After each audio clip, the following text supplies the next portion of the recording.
Welcome back student to the second lecture of acid base and salts class 10th chemistry. यहाँ पे हम लोग acids के बारे में जानने वाले हैं। ये हमारा सेकेंड लेक्चर है। इससे पहले फर्स्ट लेक्चर में हम लोग इंडिकेटर के बारे में पढ़ चुके हैं। इंडिकेटर मैंने बोला था जैसे पहले इसलिए पढ़ाया हूँ क्योंकि इस सब में काम आएगा। इंडिकेटर ही पता लगाता है कोई चीज़ एसिड है या बेस है या सॉल्ट है।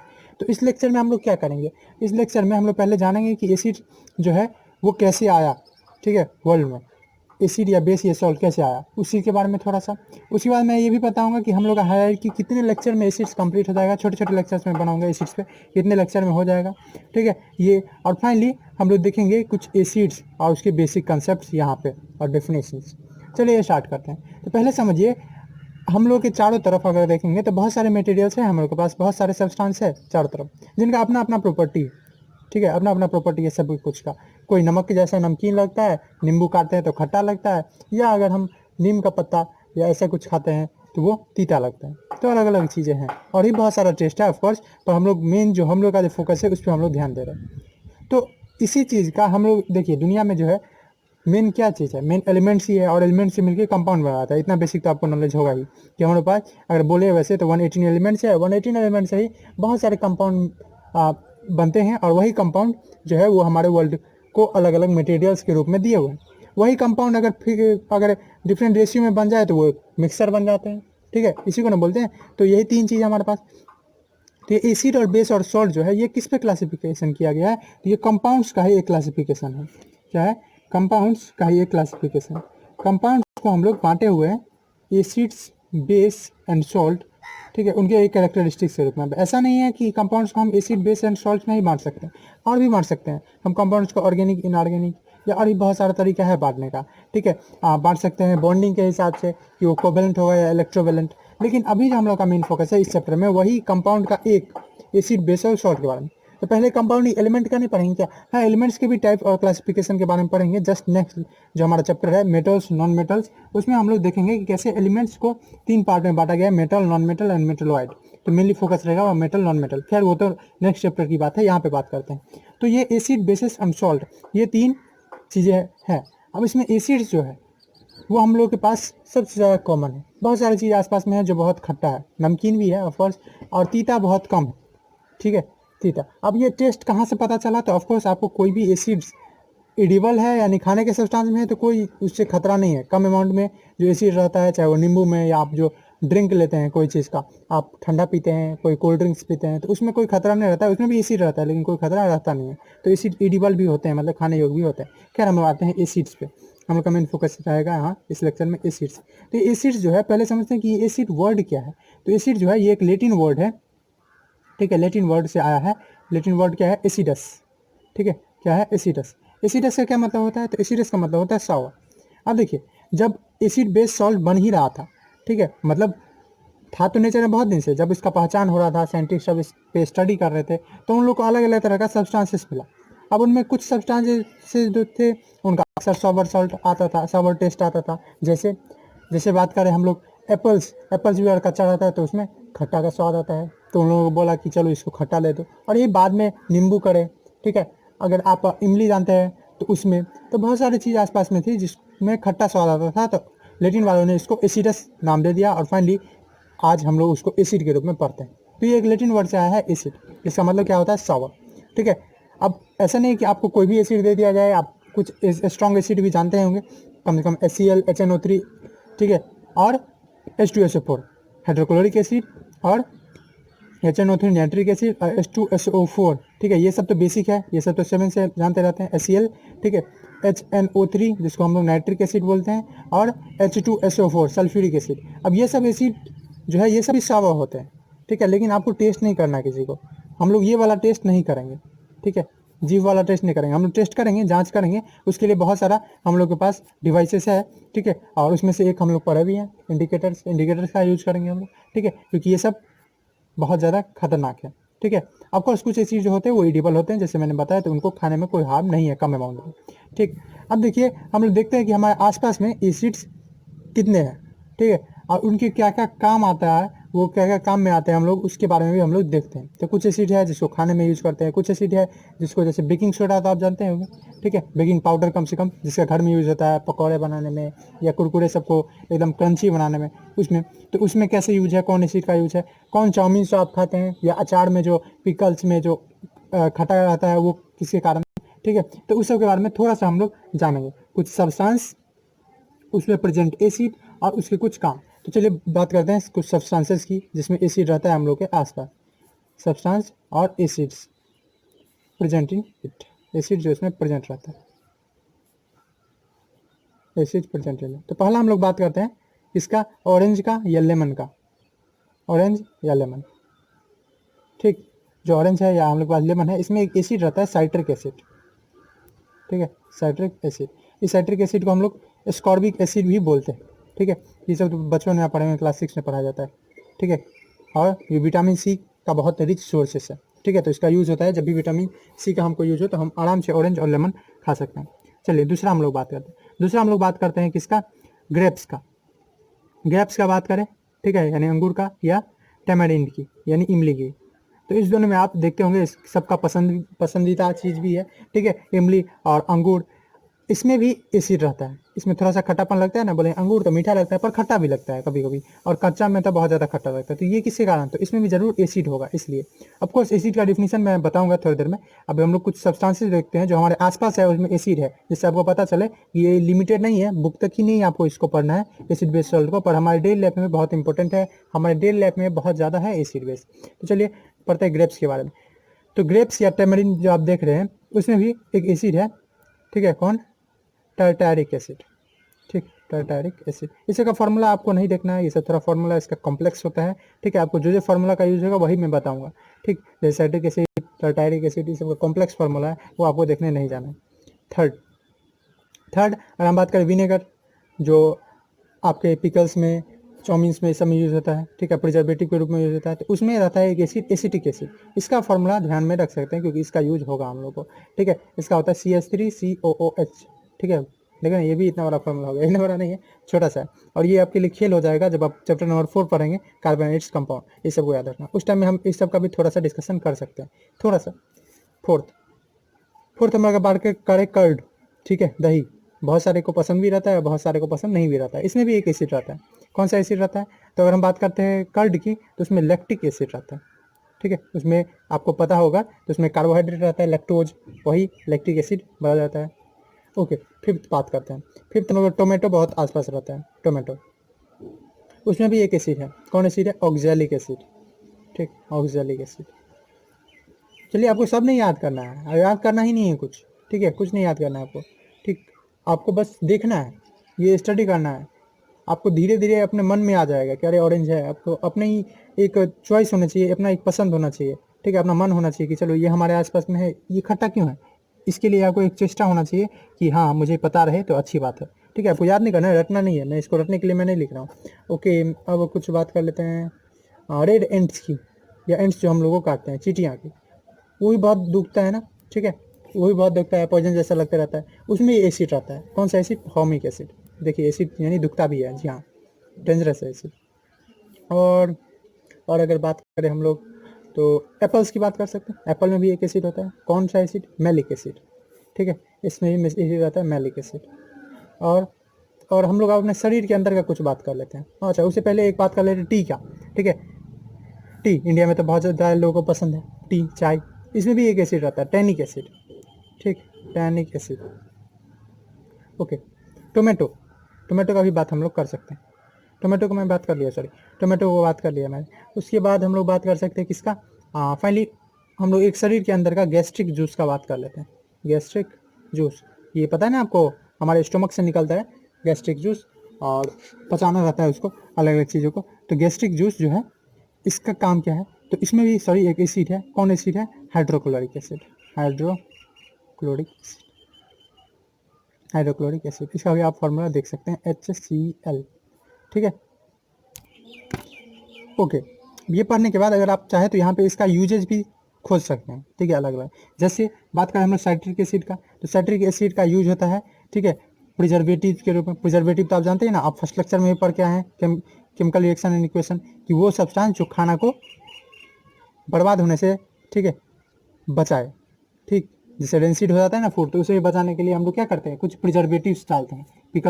पिकल जैसे बचा रहता है, वो कैसे बचा रहता है, ऑयली रहने के कारण भी, तो क्योंकि उसमें बहुत सारे प्रिजर्वेटिव, नमक वगैरह डाला जाते हैं, तो उसी तरह से प्रिजर्वेटिव्स। तो एज इसका यूज अगर देखें तो इसका यूज है एज प्रिजर्वेटिव, खाना को बचाने के लिए यूज होता है साइट्रिक एसिड। ठीक है, फ्लेवरिंग एजेंट, बहुत सारी चीज़ में फ्लेवर डालने के लिए भी इसका यूज होता है as a flavouring agent. Citric acid का बात करें तो टार्टारिक एसिड का भी बहुत यूज है। कहाँ, तो बेकिंग पाउडर जो बनाता है, जैसे बाद में बेकिंग सोडा बनता है, और जिसका यूज बहुत सारे चीज़ को क्रंची कुरकुरे बनाने में, इस सब में यूज होता है उसमें, तो as a component of baking powder. Okay, इसके लिए आपको टेंशन नहीं लेना, ये हम लोग पढ़ने भी वाले हैं। ठीक है जी हाँ, इसी एसिड बेस एंड सॉल्ट में ही हम लोग पढ़ने वाले हैं। Component of baking powder last part है उसका, अलग अलग तरह के कंपाउंड पढ़ेंगे, वहाँ पढ़ेंगे as a component of baking powder. और कुछ है तो बहुत सारा यूज, जो मुझे इंपॉर्टेंट लगता है वो मैं लिख देता हूँ। ठीक है, उसी तरह से एसिटिक एसिड, ठीक, एसिटिक एसिड का भी अपना यूज है पिकल्स में, चाउमीन्स में, इस सब में। ओके, बात करते हैं अगर कर्ड का, लैक्टिक एसिड का, तो इसका तो पता ही है, ऐसे खाने के लिए भी यूज होता है। ओके, और बात करें हम किसका, एसिटिक एसिड का, समझ गए, तो पिकल्स में या विनेगर जिसका यूज होता है फिर से अगेन एक प्रिजर्वेटिव के रूप में, प्रिजर्वेटिव्स पिकल्स में भी दिया जाता है बचाने के लिए। और अगर बात करें हम लोग किसकी, तो मेन यही इंपॉर्टेंसेस है।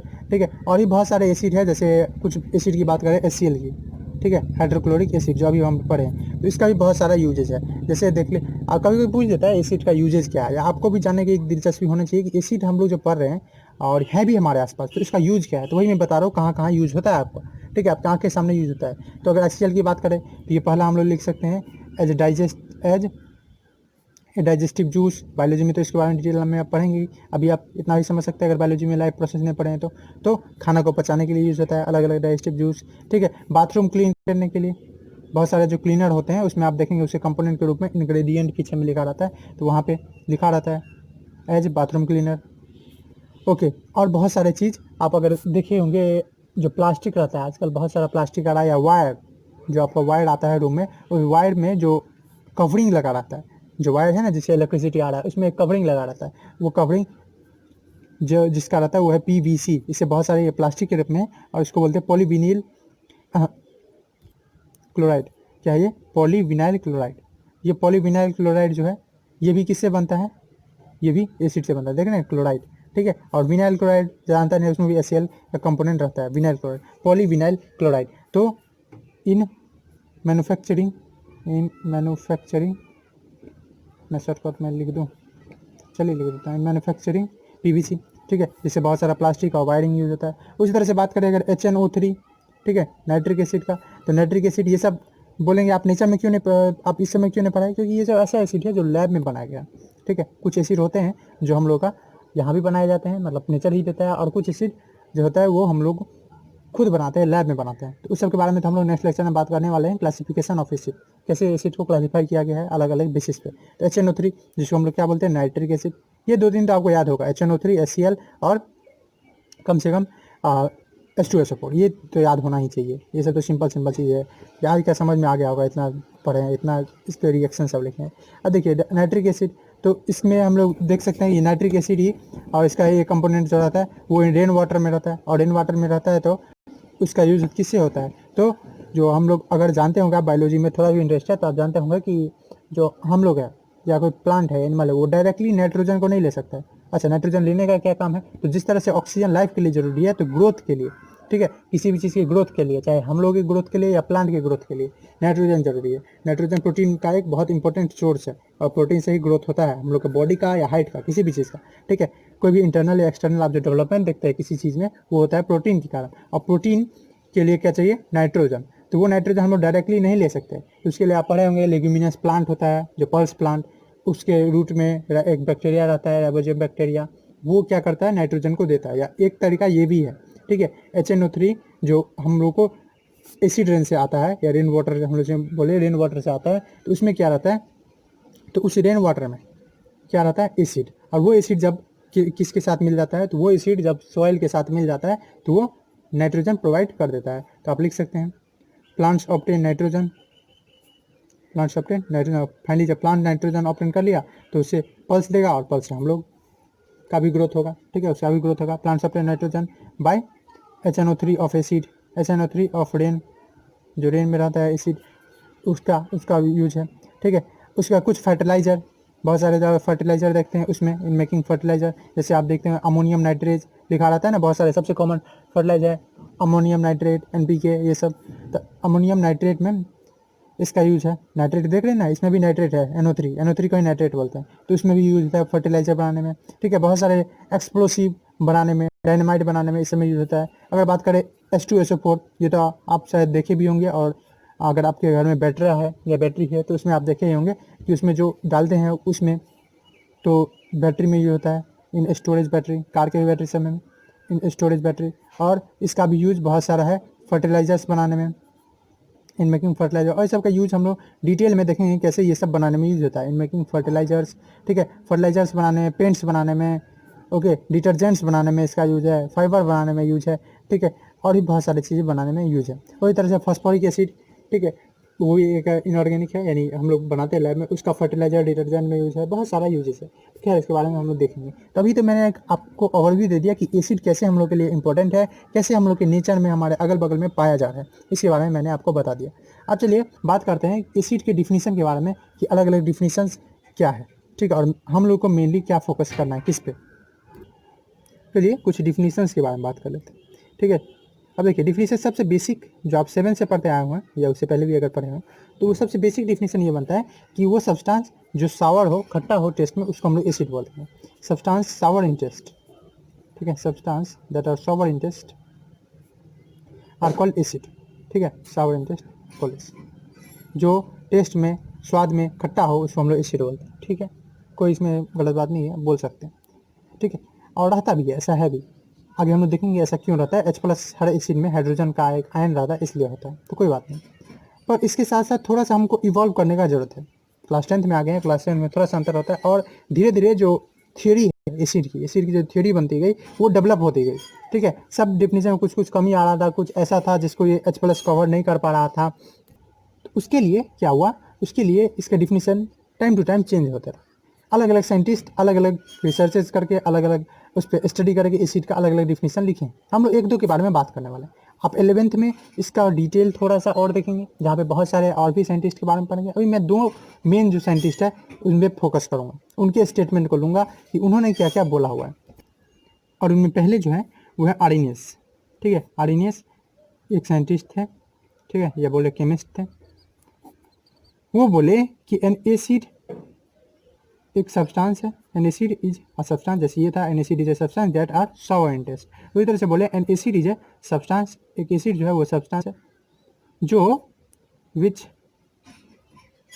प्रोड्यूसेस जो प्रोड्यूस करेगा हाइड्रोजन आयन, ठीक है, हाइड्रोजन आयन यानी H+ आयन, हाइड्रोजन आयन यानी H+ आयन, किसमें, in aqueous solution. Aqueous solution तो आप जानते ही हैं, पिछले चैप्टर में पढ़े। Aqueous solution mean something dissolved in water, जब पानी रहता है ये चीज़ को डिजॉल्व करता है तब, ठीक है। और ये रियली ये बात भी है। अगर आप बोलेंगे पानी क्यों मिलाएं, पानी नहीं मिलाएंगे तो एसिड का अपना कैरेक्टर ही नहीं रहेगा, ठीक है। मैं ये नहीं बोल रहा हूँ कि पानी पे सभी एसिड में पानी रहता है, तो मैं ये भी आपको बोल सकता हूँ कि आप अगर एसिड अपने हाथ पे रख लेंगे, ठीक है, तो आपको हार्म नहीं होता अगर आपके हैंड में वाटर नहीं होता। पर हमारे शरीर में चूंकि पानी है, वाटर है हमारे शरीर में, इसलिए इफेक्ट पड़ता है उसका, ठीक है। हमारे शरीर में अगर पानी नहीं रहता तो एसिड का कोई इफेक्ट नहीं पड़ता। एसिड तभी काम करता है, जी हाँ, एसिड तभी काम करता है जब पानी हो। इसको हम लोग एक्सपेरिमेंट के द्वारा देखेंगे कि जब जो एसिड है वो तभी काम करता है, अपना फंक्शन तभी करता है, ठीक है, जब वो पानी के साथ मिल जाए। खैर उसके बारे में डिटेल में बात करेंगे। तो एसिड को आर्रीनियस जो थे उन्होंने ऐसे इसको डिफाइन किया कि एसिड वैसा सब्सटेंस होगा, ठीक है, सावर हो, ठीक है। उसके आगे ऐसे बोले कि जो प्रोड्यूस करेगा H+ आयन, ठीक है, किसमें, एक्वस सॉल्यूशन। इसका क्या कहने का मतलब है, इसका मतलब है कि अगर आप कोई एसिड ले रहे हैं, जैसे मान लीजिए सबसे बेसिक HCl एसिड लिए, इसमें जब वाटर मिला है तो ऐसा होगा कि ये H+ में टूट जाएगा, H+ में, ठीक है, और इसका जो Cl था वो टूट जाएगा, ठीक। अब रियली में H+ जो रहता है ये स्टेबल नहीं रहता है, तो ये H+ तुरंत H2O के साथ मिलके, ठीक है, H3O+ बना लेता है, H3O+ और एक प्लस ज़्यादा है क्योंकि एक एक्स्ट्रा आ गया। अब ऐसा कैसे, ऐसा कंपाउंड बनता है क्या? हाँ बनता है, ठीक है। ये कोऑर्डिनेट कंपाउंड है, ठीक है, और ये कोऑर्डिनेट बॉन्डिंग होता है एक, जिसमें एक ही चीज़ दोनों इलेक्ट्रॉन देता है। अगर आप कंपाउंड के बारे में थोड़ा सा पढ़े हैं कि इलेक्ट्रोवैलेंट कंपाउंड होता है, ठीक है, 9 में पढ़े होंगे आप, अगर थोड़ा सा एडवांस गए होंगे। इलेक्ट्रोवैलेंट कंपाउंड, कोवैलेंट कंपाउंड, और एक तीसरा कैटेगरी था कोऑर्डिनेट, ठीक है, जिसमें इलेक्ट्रॉन जो होता है वो एक ही चीज़ देता है। यहाँ भी वही चीज़ हुआ है, ठीक है। तो ये जो है H+, ये स्टेबल नहीं होता है, ये अनस्टेबल होता है, इसीलिए ये किसमें, ये फिर से वाटर के साथ कंबाइन करा के ये बनाता है। और ये क्या है, इसका नाम है हाइड्रोनियम, ठीक है, हाइड्रोनियम आयन। वाटर के साथ मिला है तो हाइड्रोनियम आयन, और ये स्टेबल है, ये वाटर में स्टेबल है, ये बन जाता है, ठीक। तो आप ऐसे ही बोल सकते हैं कि जो रिलीज करे H+ आयन, ठीक है, क्योंकि पहले तो H+ ही आयन रिलीज करता है, और H+ जो है वो H2O के साथ मिलके क्या बना देता है, हाइड्रोनियम आयन, हाइड्रोनियम आयन, ठीक। तो यही था एसिड के बारे में आर्नियस के हिसाब से, ठीक है, कि जब भी कोई एसिड है, HCl की बात नहीं मैं कर रहा, H2SO4, ठीक है, HNO3 कोई भी रहे, तो उसमें एक H+ जो बाद में H3O का रूप ले लेगा, और उसके साथ साथ जो उसका दूसरा कंपोनेंट होगा वो टूट जाएगा। जैसे HCl है ना, तो इसमें Cl भी है ना, तो वो टूट जाएगा, ठीक। एक ऐसे ही एक और साइंटिस्ट थे, लेविंग। लेविंग भी यही कुछ बोले थे, ऐसा ही कुछ, लेकिन थोड़ा सा उनका अलग था। काम तो यही बात होता रहता है, ठीक है, सब चीज़ एक ही है, सब जाके एक ही पे मिलते हैं, पर थोड़ा सा स्टेटमेंट अलग था। ये बोले ये ऐसा कंपाउंड होगा, an acid is a compound, of course compound ही होगा, ठीक है, कंपाउंड या सब्सटेंस अभी बात कर रहे हैं, अब कंपाउंड ही ना, कंपाउंड को ही एसिड बेस्ड सॉल्ट में हम लोग बांटे। तो ये बोले कि an acid is a compound, acid एक कंपाउंड होगा, ठीक, जो कंटेन करेगा हाइड्रोजन, विच कंटेन्स हाइड्रोजन, यानी थोड़ा सा और इंप्रूवमेंट हुआ, ये इनका भी पॉइंट लिए, ठीक है, आरएनएस का पॉइंट लिए, विच कंटेन्स हाइड्रोजन, कोई बात नहीं, हाइड्रोजन है, हाँ अभी हम देखे भी हाइड्रोजन, अभी आप देखेंगे भी कि जितने एसिड होते हैं उसमें हाइड्रोजन होता है। आप देख लीजिए गौर कीजिए, HCl H रहता है, H2SO4 उसमें भी H है, यानी हाइड्रोजन है, HNO3 उसमें भी हाइड्रोजन है, CH3COH एसिटिक एसिड जो देखे थे इसमें भी हाइड्रोजन है, ठीक है। मतलब आप देखेंगे भी ये कि एक कॉमन प्रॉपर्टी जो है सभी एसिड का वो क्या है, हाइड्रोजन, ठीक है। तो कंटेन्स हाइड्रोजन, जो कंटेन करेगा हाइड्रोजन, ठीक, जो कंटेन करेगा हाइड्रोजन, और आगे ये बढ़ा है दैट कैन रिप्लेस, जो रिप्लेस कर सके उस हाइड्रोजन को, that can replace, that can be replaced, that can be replaced, that can be replaced मतलब हाइड्रोजन को रिप्लेस किया जा सकता है, that can be replaced by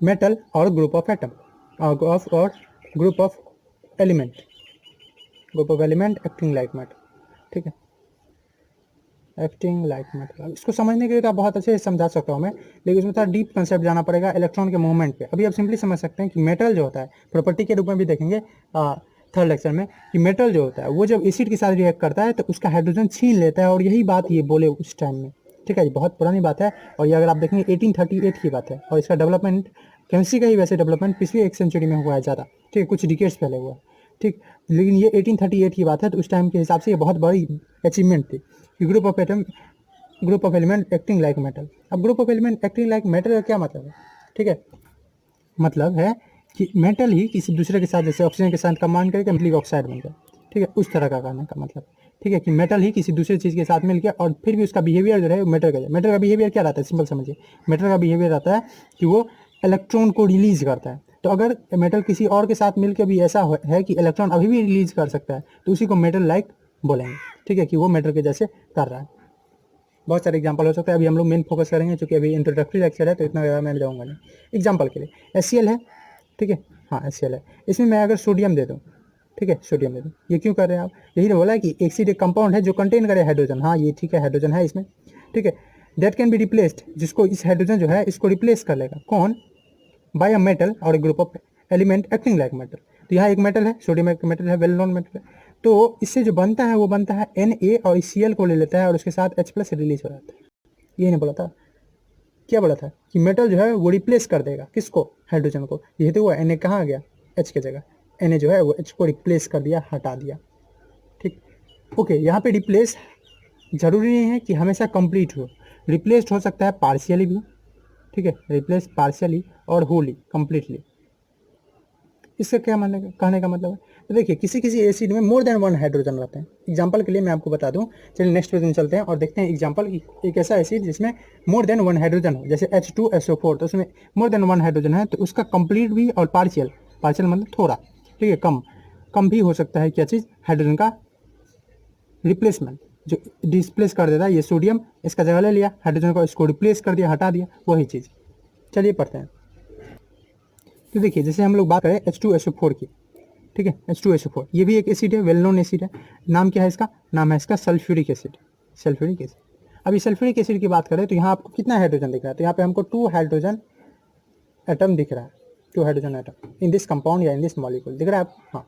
अब ये 2 हाइड्रोजन जो एटम है इस मॉलिक्यूल में, इस कंपाउंड में, वो रिप्लेस पार्शियली भी हो सकता है और होली भी, यानी कंप्लीटली भी, किसी भी मेटेरियल की तरह, जैसे सोडियम के ही तरह। अब जरूरी नहीं कि हमेशा सोडियम ही दे, सोडियम एम्प्टी करके दे, सोडियम का कोई कंपाउंड भी दे सकते हैं, ठीक है। जैसे मान लीजिए अभी हम लोग देखते हैं इसका जो हाइड्रोजन का रिप्लेसमेंट है, यानी इसको जो रिप्लेस करने वाला है, वो एक बार देखते हैं हम लोग पार्शियली, कैसे वो पार्शियली रिप्लेस करता है, और एक बार देखते हैं कंप्लीटली। तो चलिए बढ़ते हैं पहले पार्शियली की तरफ।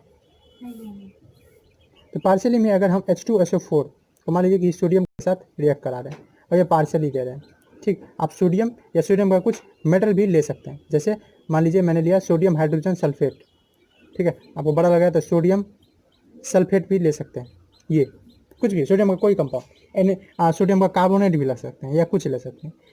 तो इसके कंडीशन में क्या होगा? इस कंडीशन में ये होगा, ये सोडियम एक हाइड्रोजन लेके NaHSO4 बन जाएगा, ठीक है, NaHSO4 बन जाएगा, ठीक है। अगर हम सोडियम ऐड करें, अब सोडियम किसी से आप ऐड करा सकते हैं, इससे भी या Na2CO3 से भी, किसी से भी आप ऐड करा सकते हैं। मैं डायरेक्ट अभी इसको जोड़ा हूँ। तो यहाँ हुआ क्या है? यहाँ देखिए एक हाइड्रोजन कम हुआ है, ठीक है, एक हाइड्रोजन कम हुआ है ना, और वो कहाँ गया? वो यहाँ H+ के रूप में, वहाँ चूंकि एक और सॉल्यूशन में सब कुछ जोड़ा है, तो यहाँ पे एक H+ इससे कम हुआ है, माइनस, एक सोडियम क्या हुआ है? जुड़ा है, जो मैंने यहाँ लिख दिया, ठीक। अब देखिए कंप्लीटली वाला देखते हैं। तो कंप्लीटली वाला कुछ इस तरह से H2SO4 है और यहाँ पे मैंने 2 नाइट्रोजन दे दिया, ठीक है, समझाने के लिए आपको दिया।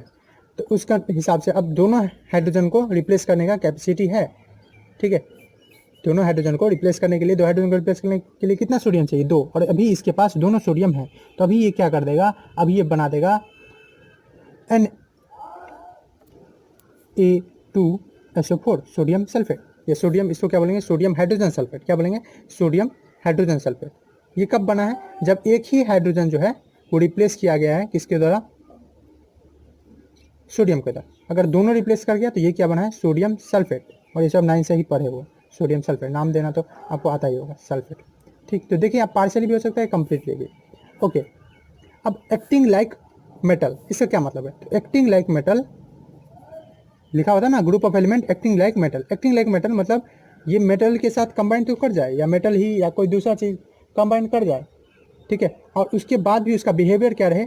मेटल के जैसे हमारे पास सबसे अच्छा एग्जांपल है अमोनिया का, NH4+, इसका नाम है अमोनियम। ये कब कैसे बनता है? ये बनता है जब अमोनिया यानी NH3 जब H+ के साथ रिएक्शन करता है, तो जैसे H+H2O के साथ बनाता है तो अमोनियम बनता है। और ये बहुत सारा प्रोसेस है, अभी मैं सिंपल समझा रहा हूँ आपको, ये कहाँ से आया होगा। ये अमोनियम ये क्या करता है? ये मेटल के जैसे एक्ट करता है, एक्टिंग लाइक मेटल, ठीक है। कैसे? ऐसे, क्योंकि यही तो इलेक्ट्रॉन रिलीज किया, इलेक्ट्रॉन रिलीज कर देता, मैं इसको बॉन्ड बनाया तो इलेक्ट्रॉन रिलीज किया, मतलब ये मेटल की तरह एक्ट कर रहा है, ठीक है। इसका प्रॉपर्टी मेटल के जैसे है, इलेक्ट्रॉन लॉस करने का इसका है कैपेसिटी। तो अगर हम H2SO4 के साथ देखें, ठीक है, HCl के साथ भी देखें, तो इसमें अगर हम NH4+ एक मॉलिक्यूल देंगे, यानी ये एक हाइड्रोजन को रिप्लेस करने का कैपेसिटी रखेगा। तो यहाँ आपको मिलने वाला क्या है? तो अगेन सोडियम अमोनियम से रिएक्ट करा रहे हैं, तो अमोनियम हाइड्रोजन सल्फेट। क्या बोलेंगे? Ammonium hydrogen sulphate, ammonium hydrogen sulphate. तो ये मैं क्यों बता रहा हूँ? ये बता रहा हूँ कि डिफिनीशन को कंप्लीट करने के लिए, ठीक है। लिखा था ना मेटल या एक्टिंग लाइक मेटल, तो यहाँ आप एक सिंपल सा रख सकते हैं। वैसे ये सब का डिटेल में आप पढ़ेंगे ही आगे, जब क्लासेस में, हायर क्लासेस में। अभी मैं एक बता दिया कि जैसे NH3 है, अमोनियम है, तो ये मेटल के जैसे एक्ट करता है, ठीक है। हाँ, उसी तरह से मान लीजिए मैं 2 मॉलिक्यूल लेता हूँ, ठीक है, +2 NH4+, 2 अमोनियम का मॉलिक्यूल लिया, तो इस कंडीशन में ये क्या बनेगा? ये बनेगा अमोनियम सल्फेट, ठीक है। जैसे वहाँ था ना, यहाँ सोडियम था पहले, अब अमोनियम, तो अमोनियम सल्फेट। तो ये बातें थी किसके बारे में? एसिड्स के बारे में, जो हमको कॉमन इसके में बात करना था।